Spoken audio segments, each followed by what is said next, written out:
যে পরিমাণে গরম পড়েছে লিকুইড খাবারের কোনো তুলনা হয় না। আর যদি হয় ফলের জুস তাহলে তো কোনো কথাই নেই।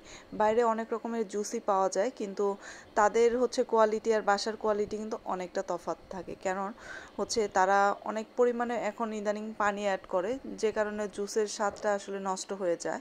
তো আমরা নিজেরা আমাদের নিজেদের মতন করে যতটা পরিমাণ লাগে দিয়ে নিতে পারি, সে কারণে ভালো হয়।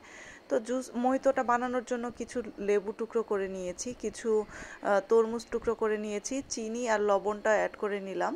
এটা যার যার পরিমাণ মতো নেবেন, আমি 1 গ্লাস পরিমাণের মেজারমেন্টটা দেখিয়ে নিলাম। এরপর হচ্ছে আমি হামল দিস্তার সেসনিটা দিয়ে ভালো করে মথে নিচ্ছি। এটা ঠিক এভাবে মথে নিতে হবে সুন্দর মতো।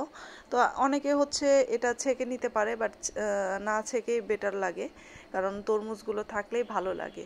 এরপর এক টুকরো বরফ দিয়ে দিলাম। এরপর হচ্ছে স্প্রাইট, ঠান্ডা স্প্রাইট ফ্রিজে রেখে দিবেন আগে, বা ঠান্ডা স্প্রাইট এনে এটা ডাইরেক্ট হচ্ছে এই মোহিতোতে দিয়ে দিবেন। এখানে কোনো পানি অ্যাড করা যাবে না, কারণ পানি অ্যাড করলে টেস্টটা নষ্ট হয়ে যাবে।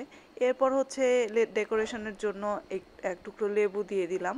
তো দেখতে পাচ্ছেন কত সুন্দর হয়েছে। এটা খেতে এত বেশি মজার, যারা এমনিতে তরমুজ খেতে পছন্দ করেন না তারা এই মোহিতোটা খেতে পারেন, অনেক বেশি মজা লাগবে।